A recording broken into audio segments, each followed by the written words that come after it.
Welcome to the second talk at the Symposium this year on drinks. We will continue with a winemaker that I'm very happy she's joining because she's in the US actually. Woo! Really international tonight. But I'll give the imaginary microphone directly to Paul, who will also moderate this talk. And again, this is not like a single conversation. You can also jump in, ask questions, or add comments. We are only participants that will see each other also for the next 3 days. So it's an intimate round and you can ask. Yes, so Paul, go ahead. Thank you, Frida. Welcome back, everyone, and welcome, Mimi Casteel. Hi, Mimi. It's so great to have you. For me, I don't know, this goes back maybe two years now, something like that. We've been writing a little bit. Yeah, 2 years ago, some of the things that you've been doing, podcasts, writings and stuff, have been what made me aware of regenerative agriculture, and you are one of the most preeminent voices when it comes to regenerative agriculture in general, but especially in viticulture. Yeah, what you've been doing is very, very inspiring. So I'm extremely happy that you're here. Welcome. Thank you. I'm honored to be here, excited to finally be together in a real conversation that's not emails back and forth. Yeah. So maybe to kick us off, you could say a little bit just about who you are, where you are, and what you generally do. Sure. So my name is Mimi Casteel. I grew up on an estate, a wine estate in Oregon, in the Willamette Valley. And I left that to do forest biology. I got my advanced degrees in forest biology and systems biology and wanted to work in forest ecosystems. And there was a series of events in my research in forests that really kind of made me think very differently about where I came from and how we practice agriculture. And specifically, it's this notion that our, the wild areas and the forests and the grassland ecosystems that we have protected are declining at a pace faster than can be explained just by, global warming. And it really has to do with the way that we practice agriculture and the fragmentation of the landscape because of how we practice agriculture. So I came back to my family's wine estate in 2005 and made wine there for a good decade while I was getting myself around the idea of starting my own project that would be focused on the repairing of degraded lands through better agriculture. So my project, Hopewell, where I make my wine, largely Pinot Noir, Chardonnay, and Chenin Blanc, was about this idea of focusing our attention, our agricultural attention, on degraded lands and abandoned lands, and trying to produce food systems that heal land as you produce a crop. And that requires patience and a lot of learning, but that was the beginning of the Hopewell project. And that's sort of the short version of how I got here. Great. For us in Germany, at least, regenerative agriculture, especially in viticulture, is still a fairly new concept. Actually, outside of winemaking, it's a little bit more prevalent already, but especially in wine growing, people have started talking about it maybe just a few years ago. And it's still new to a lot of people. So for me, it would be really great if we could, because we talk a lot about organic and biodynamic viticulture, especially here. If we could kind of contrast maybe the different concepts a little bit, just to get a clearer picture of what makes regenerative agriculture special or go beyond or distinct from these kinds of agriculture? Certainly. And I think it's good to point out that regenerative agriculture is being defined now in certification circles. So the idea of creating standards around it. But as you point out, it's really only been a term that's in commerce in probably the last 3 years at the most. And before that, it didn't really have a formal name. And so it means different things to different people. But for me, and the way I started was, certainly the foundation is organic. The inputs are non-systemic, if there are inputs at all. And then with the biodynamic layer, which I practiced biodynamics before I even knew that there would be a term for the other things I was doing. The idea of closing nutrient cycle loops is foundational to how I think about regenerative agriculture. So instead of interrupting the very fundamental nutrient cycles that agriculture is basically based on interrupting, you are healing those and repairing those first and foremost. And then for me, and this is not necessarily part of the certification standards around regenerative yet, there's this additional layer of restoring the ecological infrastructure pieces that have been lost due to agriculture, the sort of reconnecting of landscape level fragmented habitat pieces and a habitat framework for agriculture. And not everybody buys into that piece of it, but for me, you kind of can't go halfway and achieve all the goals that we're trying to achieve. There's a lot of promises around carbon sequestration and actually being able to draw down beyond net zero with better agriculture, which I believe is possible. But I think that in order to achieve that, we have to look at the whole system and not just one nutrient cycle, one elemental cycle, the cycle of carbon, which has become super important because of the climate crisis. But those things are also intimately tied together, that the restoration of a watershed scale habitat framework kind of has to be where our minds go right now, because we're not going to get another opportunity to get it right.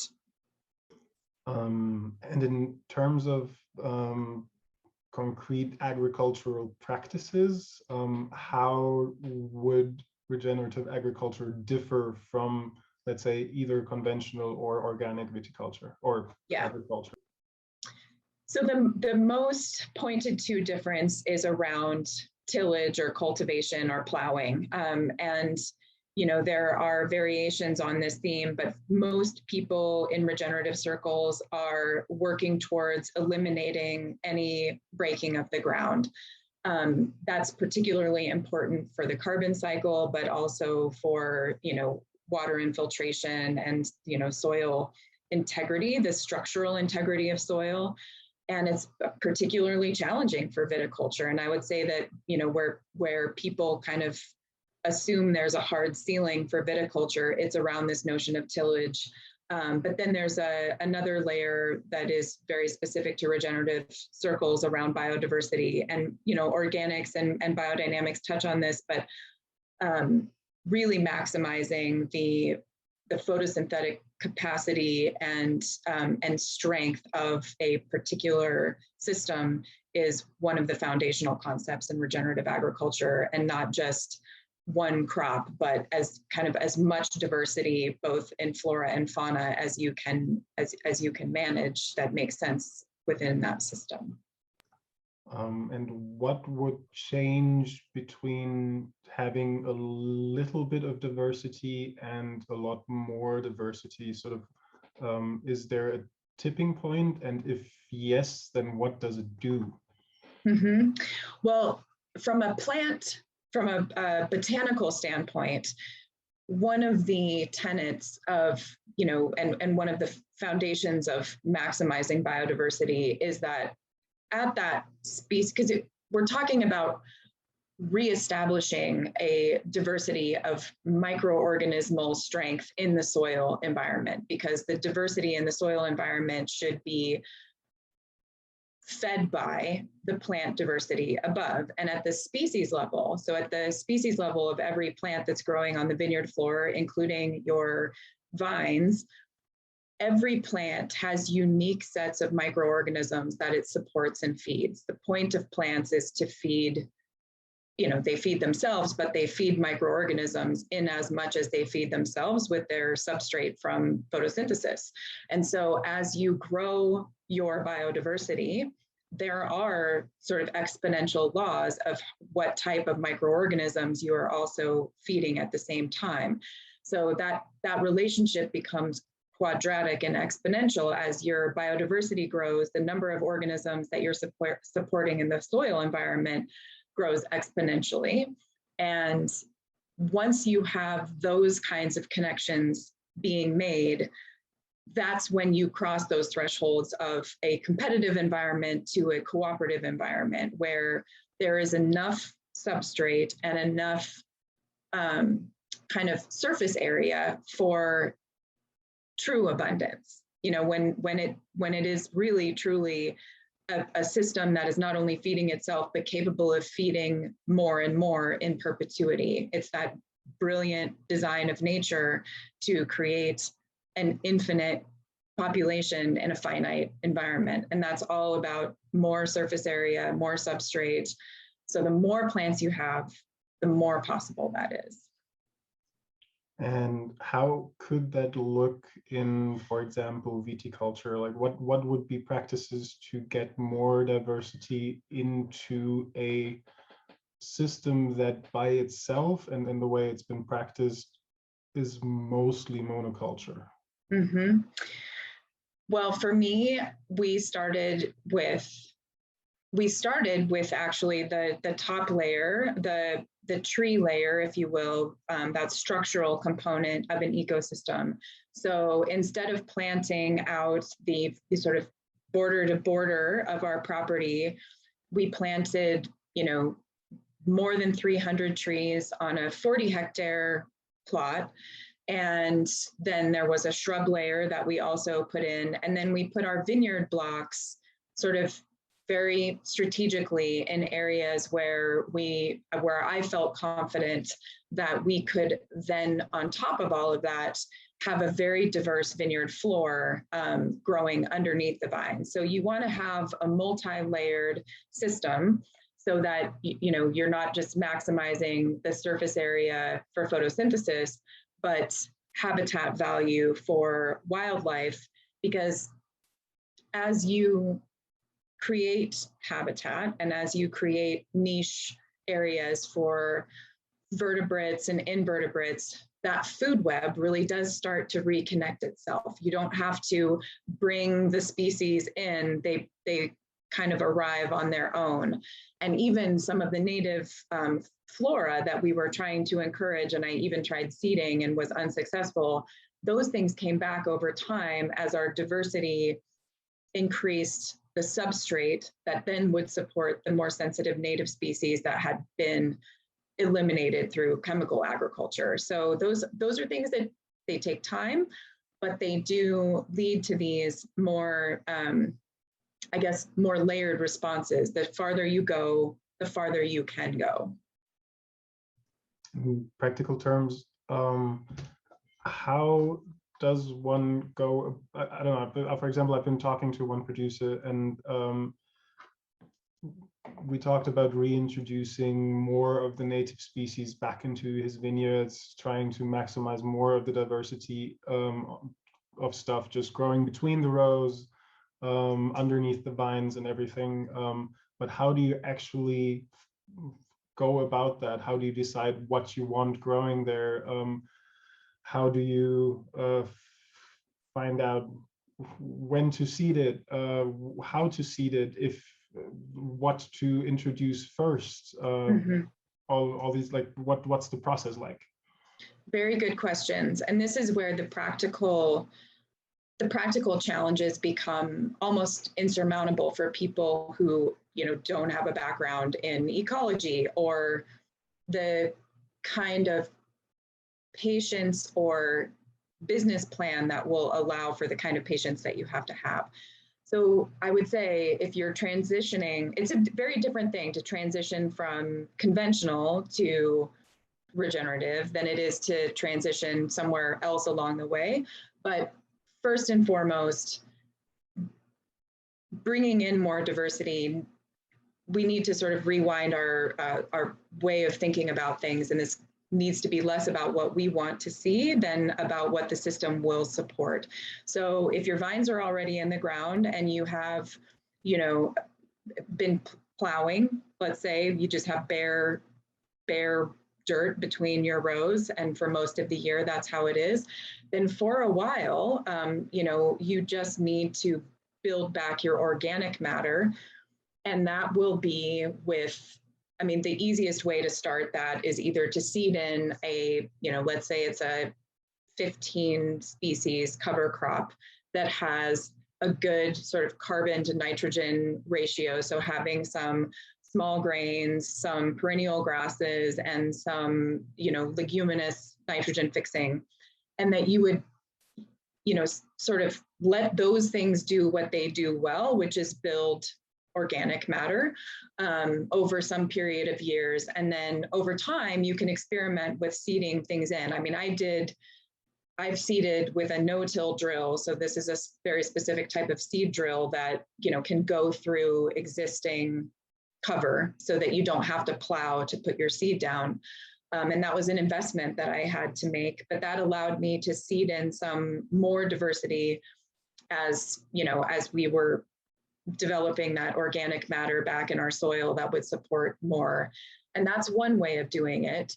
I think if you are trying to do it without having any kind of impact on your viticultural system, it's a very challenging effort when you are in a dryland ecosystem. So where you get, and this is the system that I live in, we get, 40 inches or, 30 inches really in truth, but it all falls in the winter. And then we get we're a desert system that basically very Mediterranean during our growing season. So knowing the seasonality of when your rainfall is also, I think, really key to knowing what you're going to be able to do and how quickly.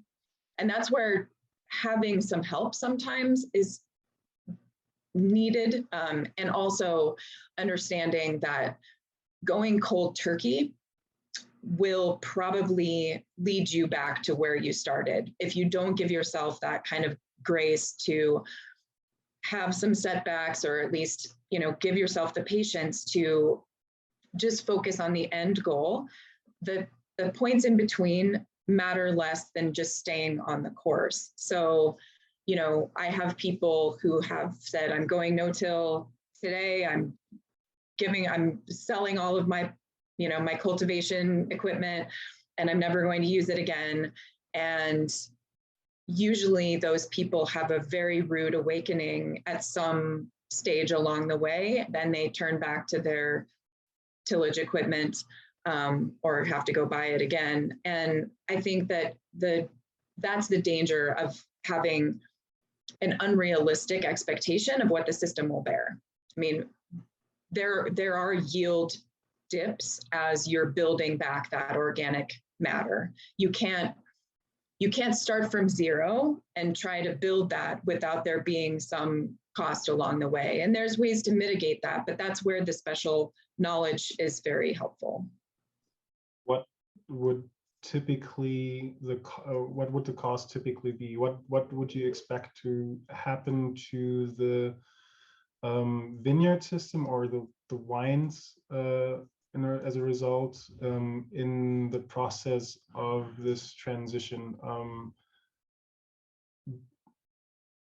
We talked a lot about, I think, about short-term and long-term effects, and that there can be short-term negative effects that are sort of weighed out by long-term advantages or something like that? Could you explain that a little bit? And also another question. Oh, great.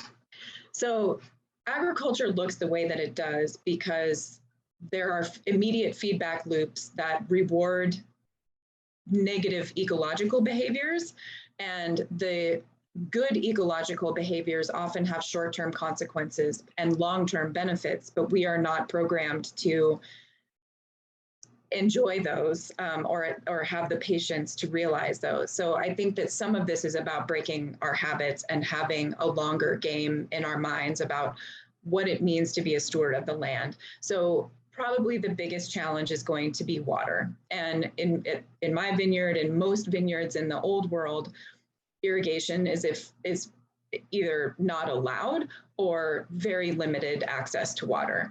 And if your vines are grafted or bone rooted, there's a sort of difference in what they're going to be able to do.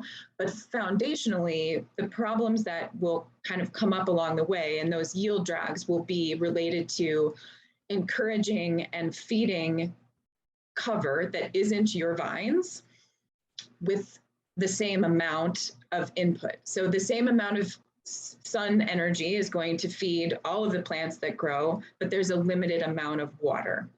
And when that water becomes scarce, your vines will either have an advantage or a disadvantage depending on how they've been managed up until that point. And understanding the water dynamics of what your soils can bear is very critical to how you would start the process of transitioning. So if you are going to not have any water in your growing season, then probably you want to start with very shallow rooted cover crops that are largely dormant in your growing season. And over time, just having that cap on your soil will protect and hold more water so that you can have more water in the growing season to support species that grow alongside your crop in that growing season. But that's a stepwise transition. And as you grow organic matter, in order for that extra nutrition to be made available to your plants, you have to have the right microorganisms working to break that off of the exchange sites in your soil so that your plants can actually use them. And creating those compounds that are plant available is the provenance of microorganisms. And so you can grow organic matter, but it takes some time for that micro diversity to come up to a population big enough to start doing that work for you. So there, I often observe there's a name for the mathematical curve, but it's sort of like you're doing well, and then you have a year where your yields go down, and a lot of people get scared there, and they go back here. But if you can push through that, the following year, you have that sort of exponential growth of microorganisms, and then you see some pretty impressive results in the vineyard, not only qualitatively, but quantitatively as well. But that takes patience. And there are places where, people are running pretty close to a razor's edge. And I think that those are the places where it's the most difficult to transition. Ida, I think you had a question. Not sure if it's a question. And maybe it's, I don't know, it's also a follow-up on what you just said and on transitioning. I'm trying to, so regenerative agriculture as like a word or a phrase or like a practice is definitely what we also talk about a lot when we talk about agriculture in general, and that's a solution for the future, especially how you're saying, saving water. But it also, there's a lot of criticism around it because it doesn't, for example, it's not a certificate. It doesn't, you can still spray, for example, and it kind of, I feel like also, especially in the US where it's even a bigger movement, it has the potential, or it already is getting into the situation where it is used kind of as a certificate from big industrial players. And maybe that is also a chance, because we need those big agricultures also to change the way they work. And maybe that means sometimes also spraying in order to survive in some cases, or to bring the amounts that you have to. But, you know, especially when you talk about diversity and microbiological diversity, I think if you're spraying, that is really, really going against what we work for. I don't know. It's not necessarily a question. I'm just like, that's my thoughts around regenerative agriculture, and I'm trying to, yeah, maybe you have a view on that, or where do you stand in that? Yeah, I have very strong views on that. I love that. Yes. Yeah, this is why I very much hesitate to even continue to use the term regenerative, because to me, the regenerative organic standard in the US, which is, you know, one of the first certification programs for, you know, quote unquote regenerative agriculture, the second we start putting definitions on things and codifying things, it's very Western mentality. You need to bring people in to support that infrastructure. And as you bring people in, they are going to want to have a say in how you make the rules. And that's where, I mean, I really believe we have such a broken system now that first and foremost, we need to understand that the only selfish way to act right now is to recognize that the land has to come first. The land has to be the trump card. I don't have a good phrase, maybe you don't even have that phrase, but it has to define your standards for everything that you do. And the idea that we will do this through certifications is absurd to me, because that will only allow for the most wealthy individuals to participate, or those giant companies who are going to make it a shadow of what it needs to be. So for me, this is really about a very massive investment in what is a very, very deep hole that we've created for ourselves. We have exported our nutrients for the last 100 years, and those nutrients can come back, but only through a complete systemic change of how we look at how we feed people and how we rotate crops around the land. So we need to redefine what we even mean by land ownership if we're going to get this right. And, you know, to your point, I think you need to, everybody who is a steward of the land or who considers themselves an owner of the land is beholden to the people and the life that is in their watershed. That is your first obligation. And that is how we have to see this. It can't be to our bottom lines in our banks. And that's why the system has to change, because if you have to make a choice based on this year, we're never going to get it right, because this year is going to continue to look more like 2020, 2021, where the world is burning down, or the insect infestation is so big that you're going to go and buy whatever chemical somebody's promised you is going to work this time. And not only are we just kicking the can down the road, but very aggressively kicking ourselves out of the picture. Sorry, but follow-up question then. Sorry, Paul. Is that okay? Absolutely. I don't But want if we, because then don't we need to rethink making wine in general completely? Because I mean, where is, show me, or do you know one vineyard where, I mean, for me, also regenerative agriculture, I always compare it with like a vegetable and the agroforestry. That's for me like the picture that I have in mind. And I just don't see commercial in the sense of just making wine farmers anymore than question Agreed. mark. Yeah, no, I think so. That's the one crop per, you know, property paradigm has to die very soon. That's not to say we need to rip out all the vineyards in the world, but I think anybody who drinks and knows wine can widely agree that there's exponentially more vines in the ground than need to be to keep the world drinking as much as it needs to. And we do need to start thinking about the absurdity of converting land to grow one agricultural product that has lots of inputs and gives very little back. And if we can't figure that out, then we really should, A, stop patting ourselves so aggressively on the back for being a leading edge of sustainable agriculture. And I think people should rightly start calling us out for, you know, how wine fits into a healthy lifestyle. And, you know, I love wine and I don't want to give it up. And I think that there is a way to make this part of a system that is regional, is land-based, is about healthy people and healthy ecosystems. But I mean, it has to be a very holistic, you know, we are one part of a much more important whole that is about feeding people and doing more with less land. Do you know of places and or systems where viticulture is sort of in such a framework? I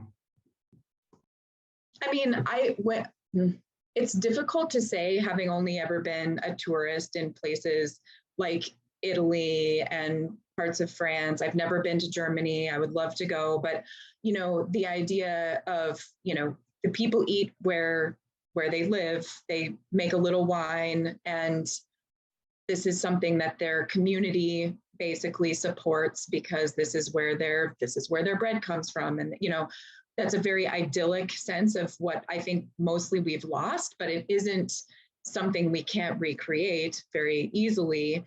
And I think that the global marketplace has made it very difficult. I mean, we're not good at looking backwards, but we know that our pastoral systems that used to be regenerative by default. I mean, you had to regenerate that soil because there was no nitrogen in a bag. There was no, you know, if you were going to get water somewhere, you had to literally pump it out of the ground with your own two hands.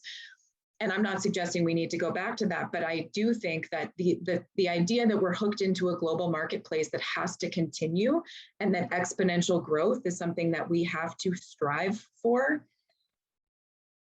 That is the biggest challenge, and what we have to do is just changing the way that we think about this and what we think we need to have to be happy in the world. I mean, I would like to think that we all kind of need wine to be happy and whole, but we obviously don't. And we need much less of it than we think we do. So, and I'll be the first one to say I have way more wine in my cellar than I'm gonna ever get to. And I'm trying to be a lot more mindful just about, you know, what I think wine is supposed to be in the world. And I make very little wine because of that. Because for me, wine needs to be just one more lens and one more way that we talk about the critical work, which is healing the land. And that's why now I'm working with groups of other agricultural producers, because I think that we all have to be understanding how we're going to fit this together where we live for when, you know, either the collapse happens or everybody gets on board and is ready to do this. We need those models to be in place, not just in these little remnant villages in, you know, the Alps or whatever. I mean, we need to have good modern examples of how this looks on the ground.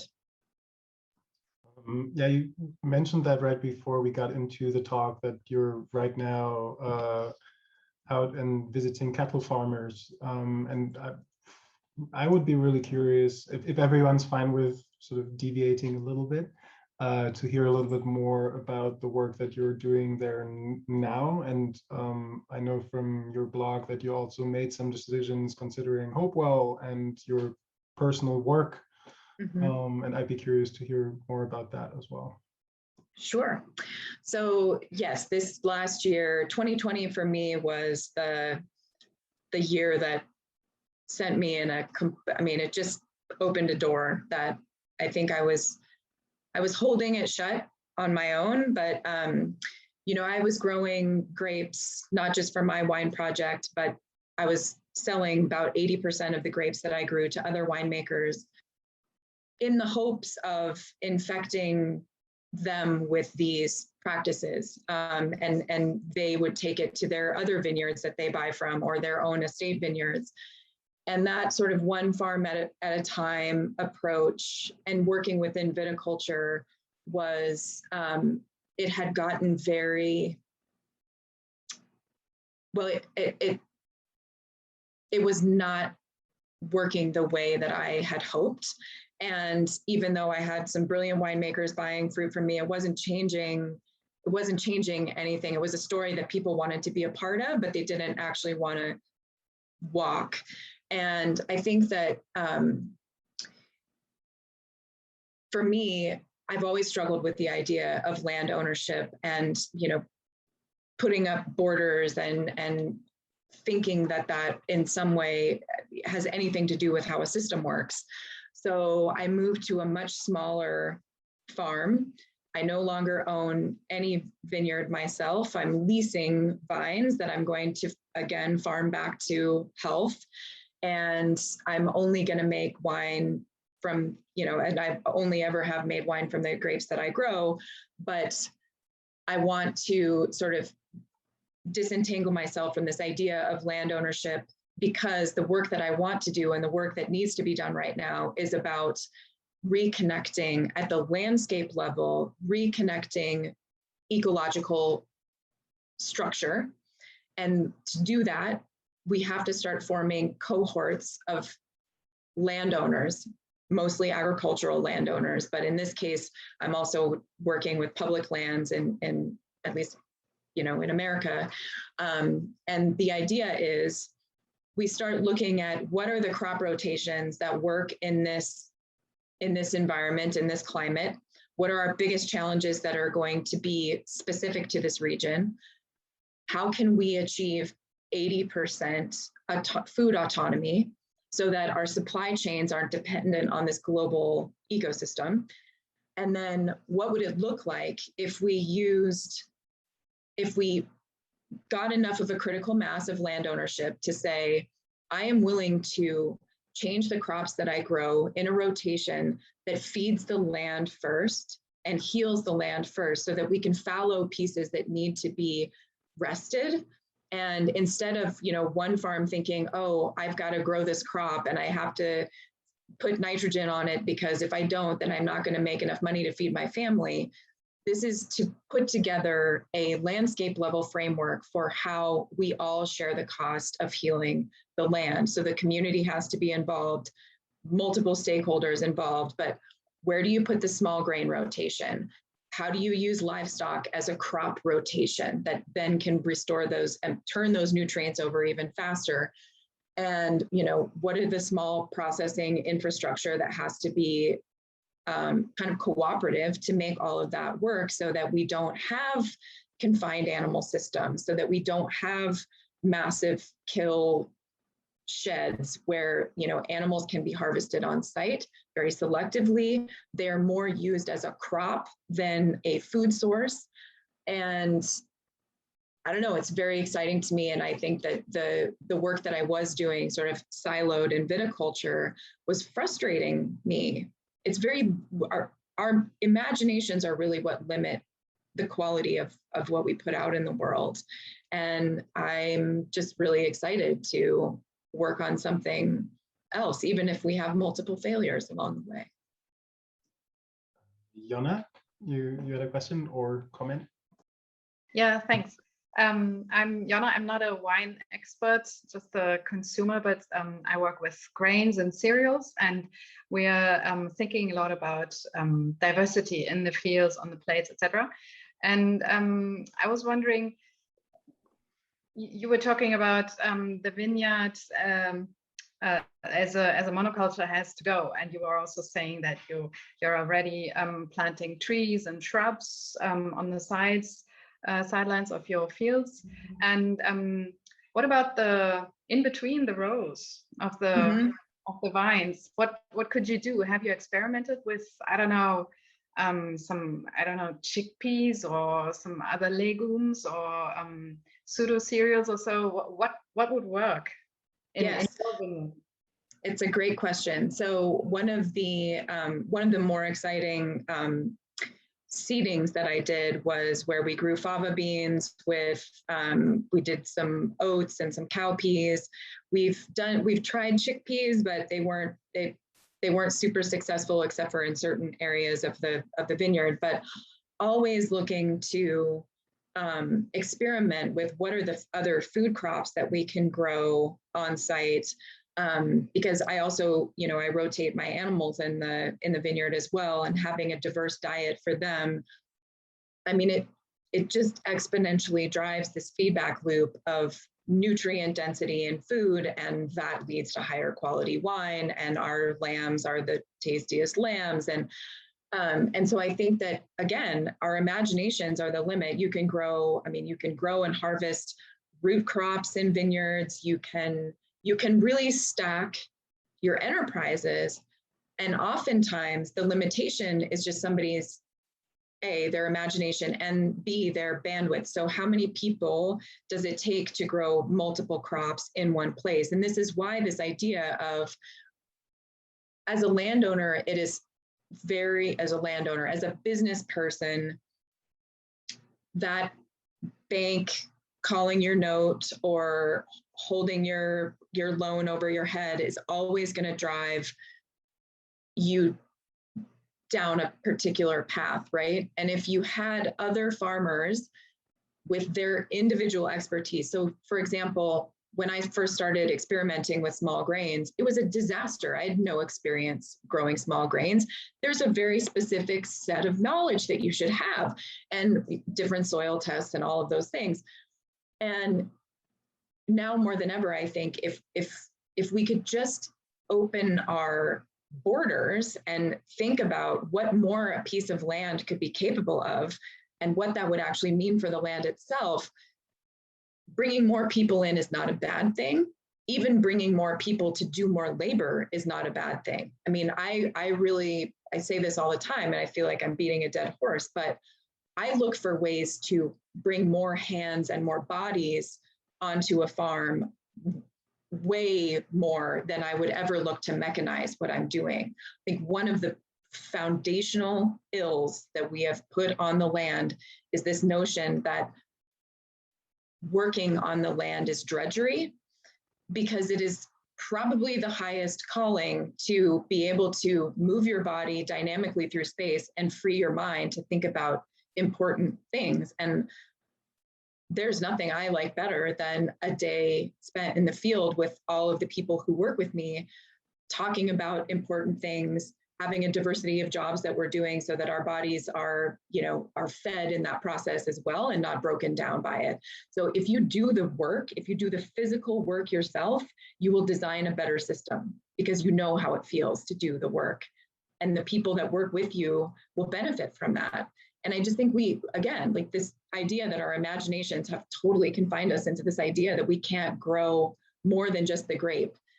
But by bringing other people in and opening our minds to what a diverse vineyard could look like and what it could feed, a lot changes in that.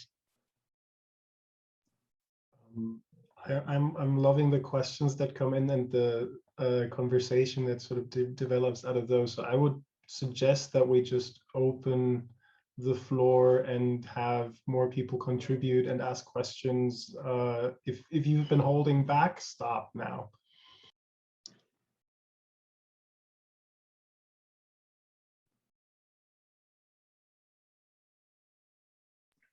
Otherwise, I have more questions, but.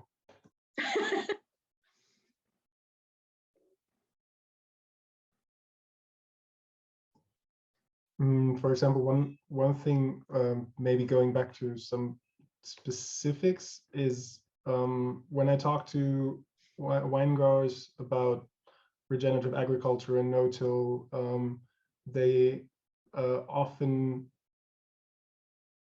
mention mineral content in the soils being a thing that they don't like. Everyone understands plant a legume or nitrogen fixer in general, and you get more nitrogen in the soils. That's sort of a very easy concept. Get more carbon into the soil, also not very contested, but what people kept asking me about and what I couldn't really answer is, but what about the minerals? What about the mineral content in the soils? If you have magnesium deficiencies, stuff like that, other deficiencies, I always try to wiggle myself out of it, saying it's a question of plant availability and not of total amount. But I guess it's a bit of both. And could you explain that a little bit more? Yes, and I'm so grateful for that question, because I think it's a challenge for most people from just a thought experiment. If I were going to do this, what would I do about my micronutrients? And this is where, those atmospheric sources of primary nutrients like carbon and nitrogen, those are fixed via different pathways than micronutrients, which are bedrock derived, right? There's no cobalt in the sky that you're going to get through a bacterium. Those things come from the dissolved substrate, right? So this is why the ecological infrastructure piece is so critical. Trees aren't just nice for coppicing or for having a beautiful hedgerow where the birds can land. Trees do this kind of very unique service where their very deep roots go down and actually work on bedrock over time with the microorganisms that they support to dissolve mineral sources. And they take those up into their leaves. And that micronutrient cycle is almost exclusively through the falling of leaves in a given year. And then the decomposition cycle that is supposed to happen with a relatively intact food web, soil food web, where those minerals are then in the top layer of soil. And this can be done by vines as well, but less so in the era of grafted vines, because there just isn't that, the root phenology doesn't extend down as long as an own-rooted vine. But a linnea, a vine, could certainly do the same service. But again, those plants first and foremost have to be able to access those micronutrients. And so not only are they, using the sort of carbonic acid through the process of photosynthesis to break down a rock, but then a microorganism has to be fed by their plant carbon, and in turn will make a plant available source of that micronutrient. And so you're not wrong when you say it's a plant availability thing, because most agricultural soils in the world, while they will test deficient in certain micronutrients, that is an availability issue. It's not an absolute value. And the availability is limited by what your plants are capable of doing in terms of feeding the microorganisms that can actually create the organic acids and the hormones that the plant can then use. That helped. Thank you. I wanted, because we have the topic liquids for sort of this frame, I wanted to talk a little bit about the resulting liquid as well, and sort of get your thoughts about what regenerative agriculture does for a wine in the end, and how that differs from other kinds of agriculture to your mind. It's a great question. And I think we get very used to talking about,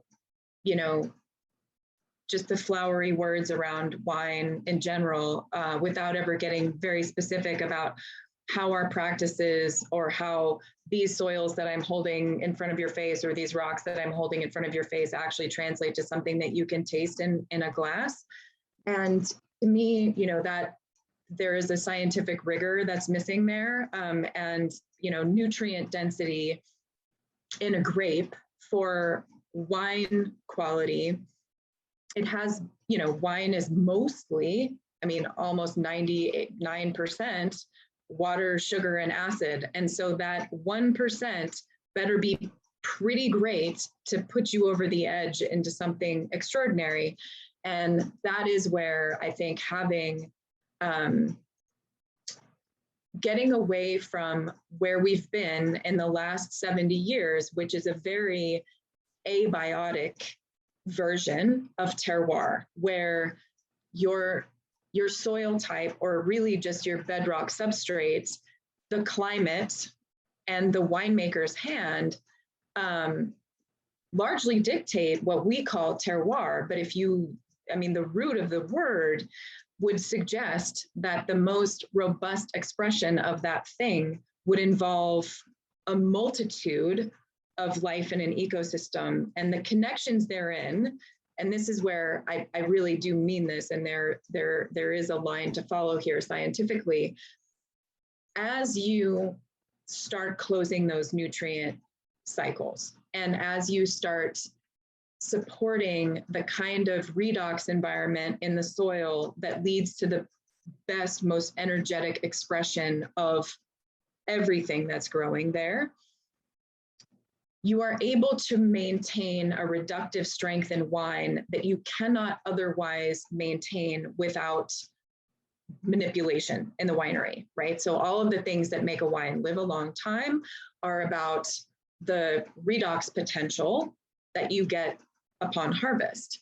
And, you know, these days we look at, you know, harvesting for a particular pH and, you know, maybe a Brix level if you're in a colder climate, but those are the least interesting things about wine. And if you taste a wine where the redox potential comes from the soil and comes from an energetically charged system, that electricity is a real reaction in your mouth. Our whole faces are designed to be able to tell the difference between something that is gonna feed you and last a very long time versus something that's just an empty calorie. And we're very deprogrammed to taste this other thing, but it's very achievable. I don't know, I just feel reminded a little bit about some things that we had been talking about when we were talking about biodynamics, and how having the same material, wine still changes in terms of its form in a way, and how that tastes different and your body reacts differently to it than it would otherwise if the form were different. How would you see sort of the relationship between biodynamics and regenerative agriculture? You said you practiced biodynamics yourself beforehand. Mm-hmm. Do you still do that? And what would be your thoughts on biodynamics at this point? I mean, philosophically, I have always felt like biodynamics, you know, had it all over organic. I mean, just the exclusion of synthetic inputs is, I mean, that's sort of bare minimum for me. And what I love about biodynamics is this idea of a whole farm organism and sort of trying to always act in a way that supports the farm at an organismal level and incorporating animals, et cetera. And I'd say just, you know, the place where I diverge is this very, very rigorous, prescriptive kind of dogma around biodynamics, which I don't know that it was ever intended to be, but at least for me, when I make a compost tea, I like to get very experimental. I especially like to use compost teas as extenders of, you know, the sulfur spray. So whether I'm using an essential oil or something like that. And I like to use plants that I grow on site and not necessarily the ones that have been divined in the, you know, the biodynamic paradigm. But I think energetically, the philosophies are very aligned, right? So the idea being that we are we are a human component of a macroorganism, and we need for that macroorganism to function first. We can't stand outside of it. And so I mean, there are a lot of things that I still, you know, take from biodynamics in my daily practice, but you know, I definitely feel like the way back to health, especially for a degraded piece of land, needs to be learned in place, and it's not going to look the same. There's no way to prescribe our way towards where we need to go. And so I think certifications, I like them for consumer accountability, but I do not like them for what they're, you know, kind of perpetuating in the world, which is this, you know, only certain people can participate. And I mean, what we need to do right now is open our arms very, very wide to all of the conventional farmers out there and support them through a transition that has to happen, and without judgment. So you know, I don't know if that really answers your question, but it definitely does, sort of in a half sentence, because I don't know, just for the sake of having the contrast, because to me, biodynamics and regenerative agriculture are sort of two ways or two paths that are the most interesting to me looking forward, just how to think about agriculture and viticulture and specifically. And I kind of tried to make up the contrast to be one about the ideal system of a place, and sort of regenerative agriculture being a little bit more about sort of nature as the ideal, and sort of a nature without the human, and biodynamics being a little bit more about a human in nature. But the way you phrased it about regenerative agriculture was basically, it tore down that divide very fast. So I'm not trying to hold that up anymore. Great. Are there any more questions? We're nearing the end of the talk, so I'd love to hear some more thoughts, ideas, questions, whatever you feel like.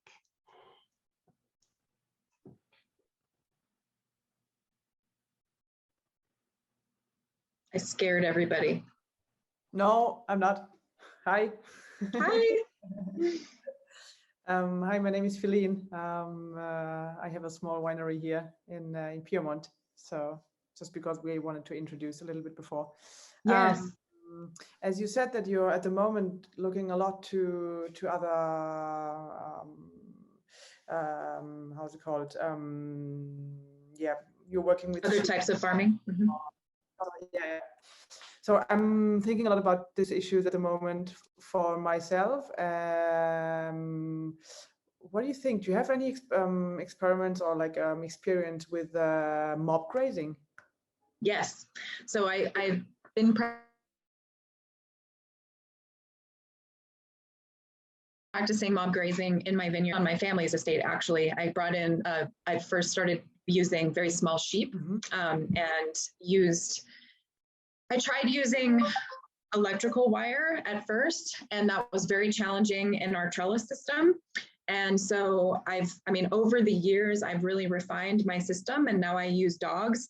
And that's another way that we've brought more people, you know, and this is where I think, especially where you are, it could be so interesting to work with a group of shepherds and maybe a few other vineyards. And this is what I mean, so just between all of us, one of the things that I want to do going forward is start a shepherding school, because what I think, you know, when you think about livestock as a rotation, it's a heavy burden for someone like yourself, a vigneron, to take on an additional layer of complexity, having to manage an animal system. Animals bring, I love my animals. They're critical to what I do, but they are at least as much work as growing grapes and making wine.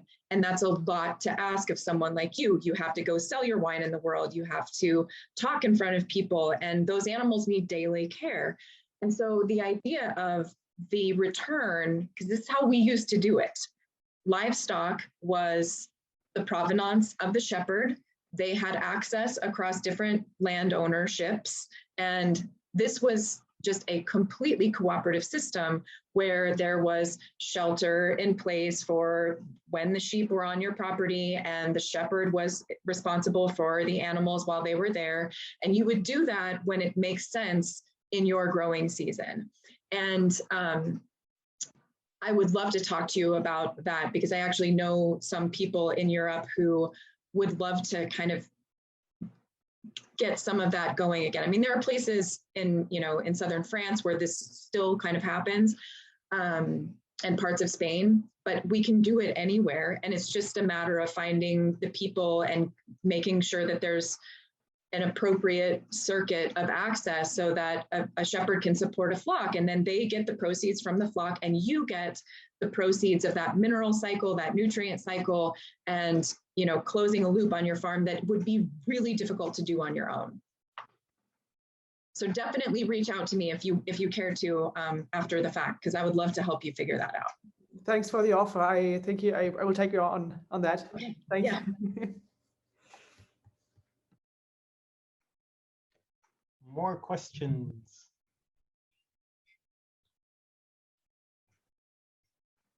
No. Okay. But I think that was a really good final part, sort of collaborating across continents to create change everywhere a little bit, which I loved. One thing we'll do in an email that you'll get later, you get a couple of links and recommendations on further listening and further reading, because yeah, within an hour it's hard to cover everything, and there's amazing content out there, and I think Friederike will send out that email at some point, and there will be resources in there for everyone. Thank you so much, everyone, for participating. Thank you, Mimi, for taking the time early in the morning, or not that early for you. Yeah, for me it was a lot of fun, both talks, and yeah, I'm leaving inspired. Thank you. Such a pleasure to be with all of you. Thank you for what you're doing.